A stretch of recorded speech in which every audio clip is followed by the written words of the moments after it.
Bé, jo he de parlar de l'Albufera de València. L'Albufera de València és un llibre peculiar, sorprenent, dins el conjunt de l'obra de Fuster.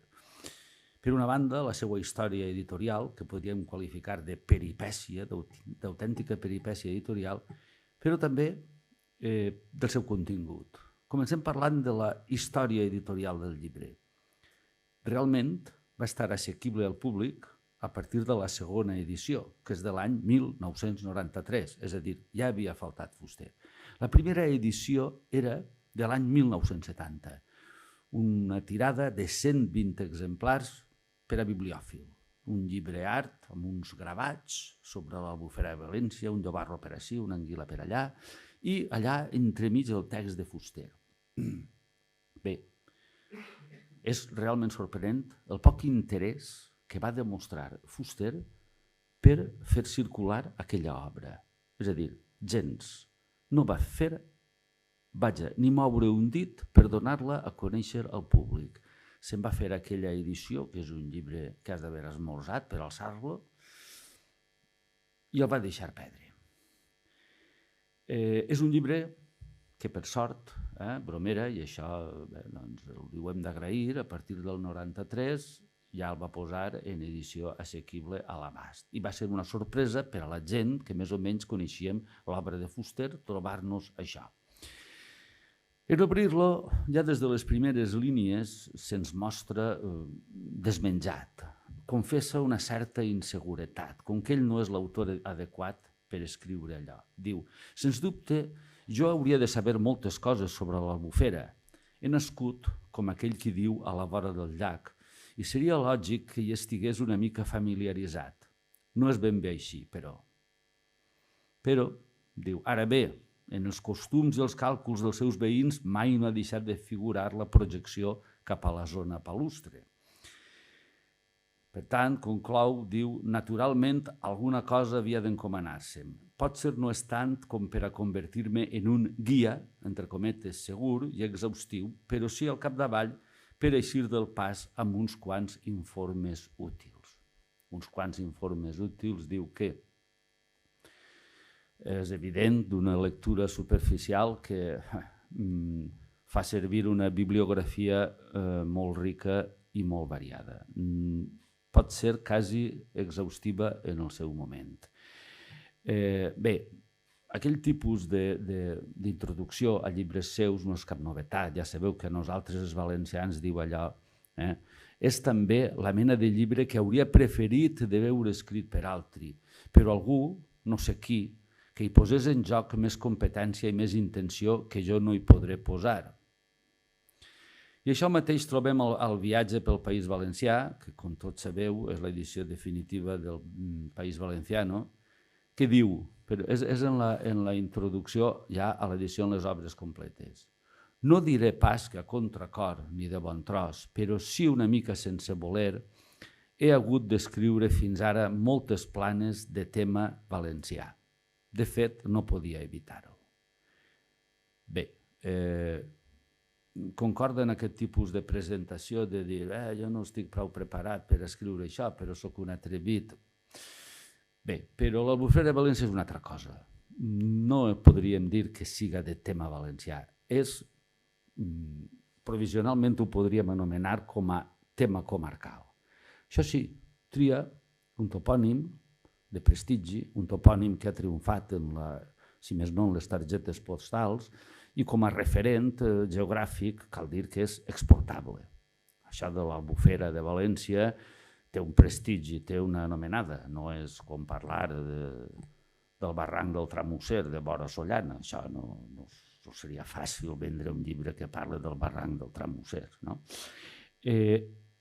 Jo diria que d'alguna manera podria haver sigut un intent, salvant totes les distàncies salvables de l'Empordà de Fuster. El senyor Josep Pla podia parlar de l'Empordà, no se sap per què, la gent que viu per allà a Barcelona sent parlar de l'Empordà i para l'orella. Si es parlaren del Solsonès o del Pallars, això no desperta interès. Jo crec que ell va intentar explotar, a veure quina era la projecció de l'Albufera, si això podia ser exportable. Per tant, podríem dir que aquestes són les dues rareses del llibre. Per una banda, el poc interès que va tindre de fer-lo imprimir i fer-lo divulgar, i per una altra, el tema comarcal, entre cometes. Direm provisionalment tema comarcal. No n'hi ha cap altre de llibre seu en aquest sentit. Va ser un llibre per a bibliòfil, que és l'únic llibre seu dedicat a això, a una maniobra bibliofílica, que hem de suposar que devia tindre un atractiu econòmic, perquè la bibliofília mou diners, mou diners. Però sospitar que aquell llibre està escrit només en una intenció gairebé decorativa d'acompanyar uns gravats i s'ha acabat. Clar, podríem suposar que el senyor Jaume Pla, que era l'autor dels gravats i alhora un dels personatges que manaven en l'editorial Edicions de la Rosa Vera, que es dedicava a vendre, a manufacturar i vendre llibres caríssims, que sembla que eren un negoci substanciós. Bé, podíem haver sospitat que d'alguna manera el senyor Jaume Pla era el gravador i editor, era molt convincent i bé, i que potser havia sigut instigació seua, i aleshores sospitar que l'Albufera de València seria un text purament de circumstàncies, d'encàrrec, només per acompanyar el gravat. Això és molt estrany, perquè llegis el llibre i veus que no està escrit amb aquella intenció, no? Curiosament, descobríem una carta molt interessant adreçada a Joaquim Maluquer, que era el seu gran amic a Barcelona, escrita el dia 7 d'agost de 1965, per tant, 5 anys abans de fer-se l'edició del llibre, que li diu: el senyor Jaume Pla, artista pintor, dius, ja va la broma, perquè si ja el qualifica com a artista pintor, hi ha una certa ironia. Diu, el senyor Jaume Pla, artista pintor, continua emprenyant per aconseguir que l'autoritzi a editar en un volum més o menys de luxe tots els meus versos. A mi, personalment, la idea no em fa gràcia. Els meus versos ja no m'interessen. Ell, en canvi, creu que em pot vendre uns quants exemplars molt cars i uns 200 o 300 menys cars, però encara cars, i que així no perdrà diners. Vol dir que en guanyarà algun, o almenys quedarà en bon lloc davant la direcció de l'editorial per a la qual treballa. En última instància, i perquè em deixi en pau, jo acabaria dient-li que sí. El senyor Jaume Pla té un tipus de relació en ell que es pot permetre insistir i que el senyor Fuster, tot i que es considera emprenyat, creu que no pot enviar a la quinta forca. Però la idea del senyor Jaume Pla és editar-li els versos. El misteri s'acaba d'aclarir quan, encara no ha passat un any, el 6 d'abril del 1966, és Joaquim Maluquer qui li escriu, parlant-li del llibre L'Albufera, i li diu: 2 línies i no arriba a mitja. Sembla que el llibre de l'Albufera queda descartat de l'editorial AC. Però també sembla que el senyor Jaume Pla l'editarà pel seu compte. És a dir, Joan Fuster havia escrit l'Albufera per a l'editorial AC.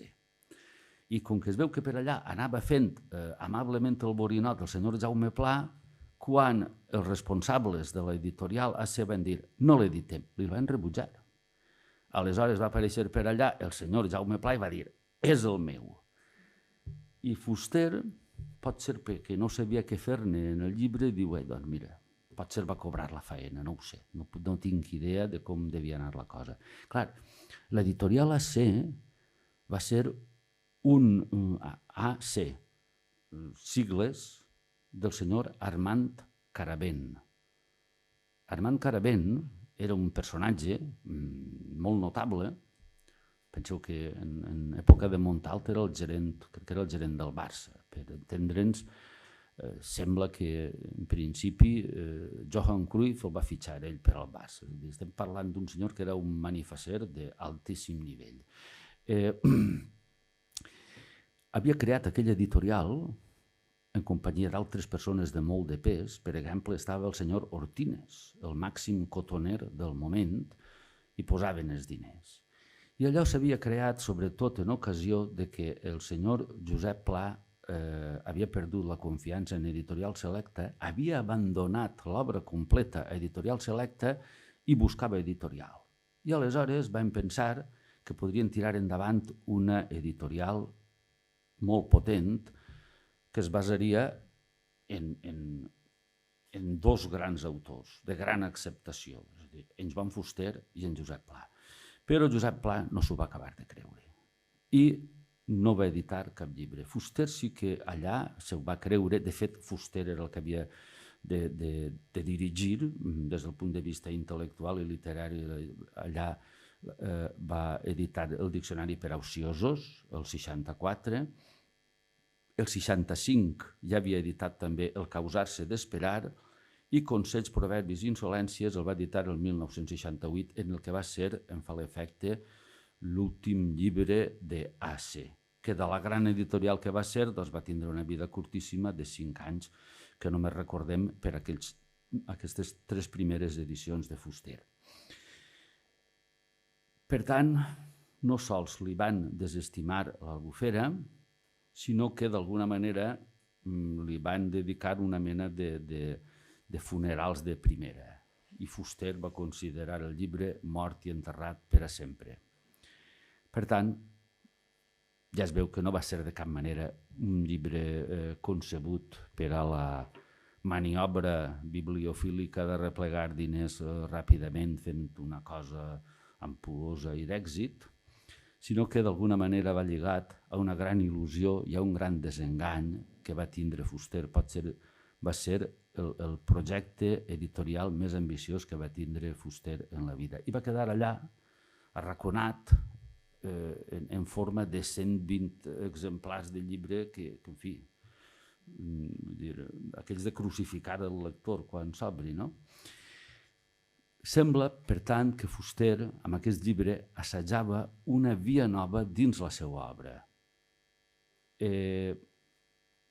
No de tema valencià, sinó un tema que podríem dir, en compte de dir allò tan lleig, de tema comarcal, imitant a Salvador Espriu o a Carmelina Sánchez Cotillas, hauria sigut un llibre de la petita pàtria, un llibre de la seva petita pàtria.